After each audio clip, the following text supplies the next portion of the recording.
D'abord donc, les antécédents ecclésiastiques. Il y avait eu un concile à Vatican en 1870. Un concile qui avait voulu traiter des maux généraux de l'époque, le rationalisme, l'indifférentisme religieux, des attaques aussi contre l'Église ou contre la foi, mais surtout un concile qui avait défini la primauté et l'infaillibilité de l'évêque de Rome. Et on attendait la suite, parce que le concile avait été interrompu brutalement par la guerre de 1870. Et donc, la première idée qui venait à l'esprit de beaucoup de pères conciliaires, d'évêques, qui avaient été appelés à venir au concile avec leurs experts théologiens. Donc, beaucoup se disaient, eh bien, on va sans doute vouloir compléter Vatican I. Pourquoi? Le compléter dans quel sens? Non, on ne pensait pas encore aux laïcs, comme on y pensera à Vatican II, mais on pensait aux évêques, car le Concile avait défini la primauté, l'infaillibilité de l'évêque de Rome, mais n'avait rien dit des évêques. Alors on s'attendait à un complément pour équilibrer la déclaration concernant l'évêque de Rome. Tout le monde s'attendait à cela. Voyons quelle était la gravité des différentes questions qui ont animé le Concile Vatican Ier.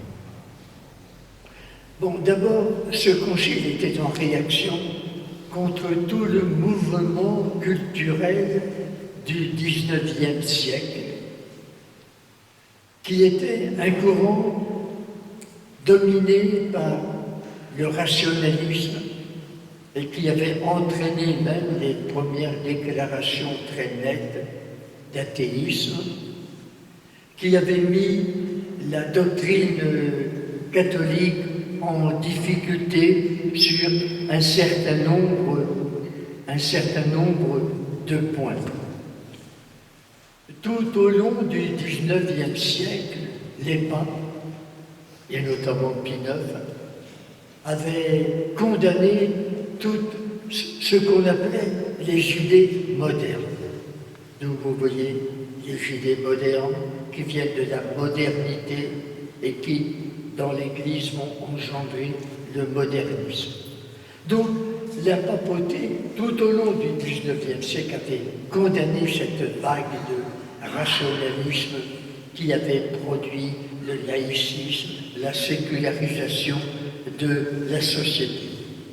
Pie IX avait rassemblé toutes ces hérésies en 1864 dans un document appelé le Syllabus, et qui, en gros, prenait à revers toutes les idées nouvelles, c'est-à-dire que c'était émancipé de la tradition catholique.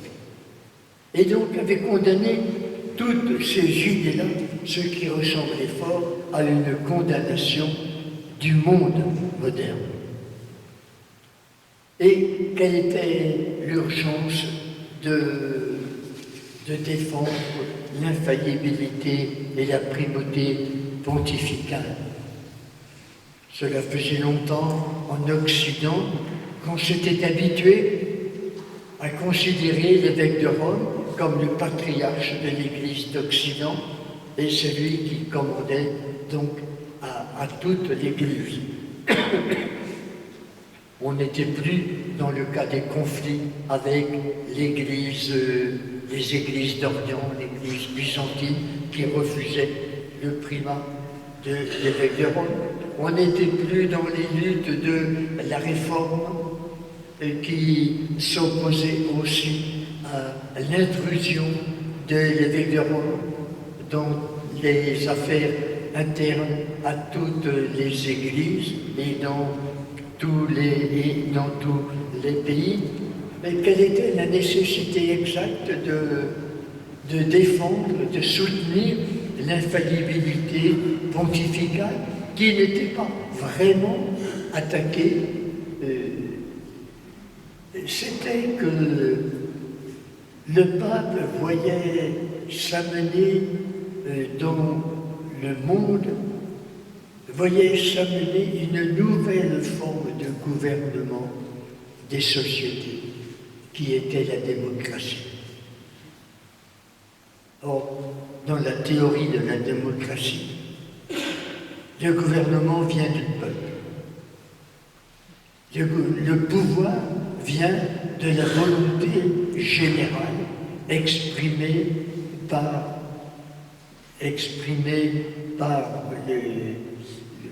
l'Assemblée, l'ensemble du peuple ou des assemblées élues. Et le pape voyait là une rupture avec toute la tradition passée, selon laquelle, comme on le lit dans la lettre de saint Paul aux Romains, le pouvoir vient de Dieu. La papauté se sentait, qui était toujours en conflit avec les pouvoirs politiques, était en même temps confortée par eux, tant qu'on s'accordait sur l'idée que le pouvoir est sacré, que le pouvoir vient de Dieu, que ce soit le pouvoir du roi ou le pouvoir du pape. Et l'idée démocratique nouvelle sapait donc l'ordre traditionnel des sociétés. Et le pape Pie IX pensait que la démocratie ne pourrait qu'entraîner le désordre dans le monde et qu'un jour tous les pouvoirs viendraient s'adosser au roc solide de la papauté, de ce roc qu'est Pierre et la succession de Pierre, et lui demander de rétablir l'ordre. Mais on voit ainsi comment la papauté prenait le contre-pied absolu de tout le mouvement qui soulevait les peuples un peu partout et qui produisait partout un désir d'émancipation politique et de responsabilisation des citoyens à l'ordre public.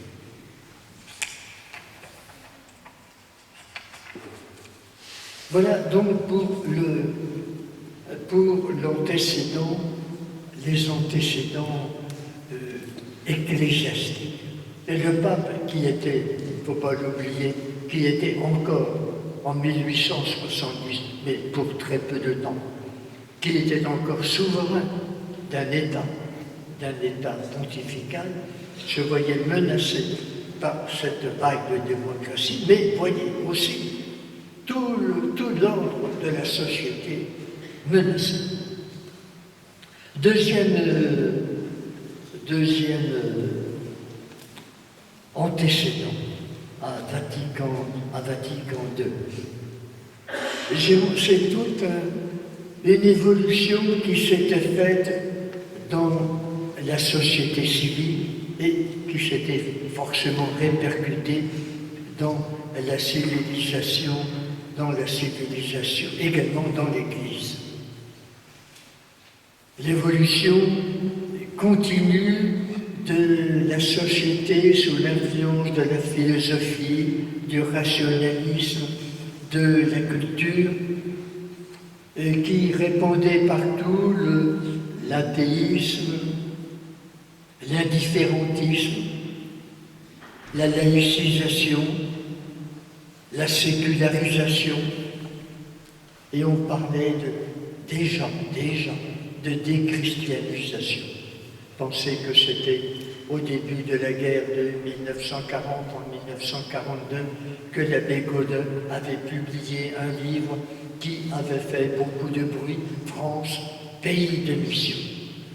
Il avait bien mis un point d'interrogation à la fin du titre, mais c'était quand même très inquiétant. La France était-elle vraiment Pouvait-on la considérer comme un pays déchristianisé, qu'il fallait rechristianiser? La fréquentation des églises était en baisse, les chrétiens se dérobaient aux enseignements de l'Église, et notamment dans toutes les questions morales. Au début du XXe siècle, a éclaté la querelle très grave du modernisme. Et qu'est-ce que c'était que cette querelle? C'était que la science religieuse, qui reposait sur la tradition, cette science n'était plus reconnue comme vérité scientifique par la science moderne, parce qu'elle ne pratiquait pas les mêmes méthodes, parce qu'elle n'avait pas la même idée de la vérité de l'histoire. Alors des exégètes, c'est-à-dire des interprètes chrétiens d'ailleurs, des écritures de l'Ancien Testament ou du Nouveau Testament, donnaient une interprétation de l'Écriture qui s'écartait de l'interprétation traditionnelle qui avait été élaborée pour les besoins de la dogmatique chrétienne. Et le modernisme avait causé beaucoup, donc autour de 1900, avait causé beaucoup de troubles dans les églises, dans les séminaires, et avait provoqué beaucoup d'interventions des congrégations romaines et de la papauté.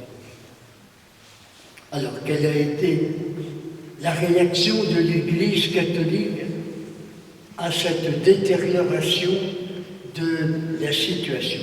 Elle avait été très forte, et cette réaction va avoir une influence importante sur le Concile. Il y a eu d'abord, au début du XXe siècle, un grand mouvement venu d'intellectuels chrétiens, de philosophes comme Maritain, ou de romanciers comme Mauriac et bien d'autres. Donc, certainement qu'il y a eu dans l'intelligentsia française occidentale un grand mouvement de christianisation et donc de défense de la vérité chrétienne. Il y a eu aussi un grand mouvement œcuménique, mouvement de rapprochement entre catholiques et protestants. J'étais à ce moment-là moi-même à Lyon, à Fourvière, et Fourvière, pas moi, mais les pères de Fourvière, comme le père de Lubac et d'autres, avaient amorcé un mouvement important de rapprochement avec des pasteurs protestants français et suisses. Il y avait surtout, ce qu'il faut signaler, il y avait surtout les mouvements d'action catholique. Beaucoup d'évêques qui seront convoqués au concile, et beaucoup de leurs experts, de leurs théologiens experts, avaient fait leurs premières armes apostoliques dans l'action catholique spécialisée. Et donc ils s'étaient rendus compte de la déchristianisation qui gagnait la société. Ils s'étaient rendus compte qu'il fallait parler un langage nouveau, qu'il ne fallait pas se contenter d'anathématiser toutes les idées modernes, mais qu'il fallait aussi et d'abord les mettre au service de l'Évangile. Et l'action catholique spécialisée s'était mise en tête de reconquérir le monde au Christ. C'était une formule de l'époque. Et les ouvriers dans la classe ouvrière, les étudiants dans leur monde intellectuel. Et il y avait donc eu une effervescence religieuse très forte avant Vatican II. Et quel a été le motif le plus immédiat maintenant de la convocation du Concile? Je crois qu'on peut le résumer dans le mot d'aggiornamento de Jean 23. Aggiornamento, mise à jour de la pensée chrétienne. C'était une prise de conscience par le pape que toutes les luttes de la papauté du XIXe siècle contre les idées modernes, comme on disait, si nécessaire qu'ait été séduit, avait creusé un fossé entre l'Église et le monde, et qu'il fallait essayer de franchir ce fossé. Que si l'Église voulait parler à ce monde, si elle voulait lui annoncer l'Évangile, il fallait qu'elle se réconcilie avec lui. Il fallait aussi qu'elle apprenne à parler comme lui, à comprendre son langage, qu'elle reconnaisse ce qu'il pouvait y avoir de bon dans tous ces mouvements modernes, surtout ces mouvements de rationalisation ou de modernisation. Et le pape qui avait été Jean 23, qui avait été professeur de séminaire, avait été très frappé par la suspicion que la lutte contre le modernisme avait répandue partout dans les églises. Il était dans Vénétie, je crois, ou en Lombardie, par là. Oui. Et donc, il voulait tenter de réconcilier le monde, l'Église d'abord, avec le monde. Et pour cela, il se rendait compte de la nécessité de parler un langage nouveau, de parler le langage que parlent tous nos contemporains.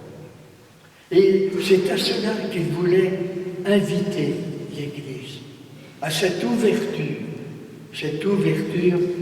vers le monde, pour lui annoncer l'Évangile. Il s'était rendu compte aussi que l'Église, on parlait dans l'Église un langage souvent trop dogmatique, trop compliqué, trop théorique, un langage qui s'était considérablement écarté de l'Évangile, et qu'il fallait revenir à l'Évangile, et donc changer d'attitude, annoncer l'Évangile au monde, au lieu de le condamner constamment, au lieu de lui faire des reproches, au lieu de lancer des anathèmes, mais aussi parler davantage le langage de l'Évangile dans l'Église même, aux fidèles eux-mêmes, ne pas leur tenir des discours théoriques et compliqués, et dans les séminaires, faire un enseignement de la foi aux futurs prêtres, un enseignement plus proche de l'Évangile que attaché à expliquer toutes les définitions que l'Église avait données de son dogme au cours des siècles. Donc une volonté d'ouverture au monde. On voit là tout de suite le point qui sera le plus attaqué au Concile. Et on dira, qu'est-ce que c'est que cette ouverture au monde? On veut ouvrir les fenêtres de l'Église, pourquoi? Pour laisser pénétrer l'esprit de ce monde athée, indifférent aux choses religieuses, monde marxiste, etc. Ce sera la plus grosse des critiques qui sera faite à Vatican II, alors que dans la pensée du pape, c'était avant tout ouvrir les fenêtres pour que l'Église puisse parler au monde. Peut-être pour qu'elle le comprenne d'abord, mais pour qu'elle puisse lui tenir un langage intelligible et accessible. Et bien que je ne veux pas entrer dans les textes eux-mêmes du Concile, dès le début du Concile, on voit une grande inquiétude qui s'installe chez un certain nombre d'évêques. Que veut-on dire avec cette ouverture au monde? Où cela va-t-il nous conduire? Or, donc, ce que le pape souhaitait, qui avait donc tant souffert des suspicions et des dénigrements qu'il y avait eu, auxquels la lutte contre le modernisme avait ouvert la voie, le pape voulait avant tout un apaisement des esprits dans l'Église, entre les chrétiens eux-mêmes, ne pas se soupçonner constamment les uns les autres de trahir la foi. Et un air nouveau aussi, une plus grande paix pour s'adresser au monde et pour essayer de lui faire entendre l'évangile que nous avons à lui annoncer. Voilà. J'ai terminé ainsi la première partie.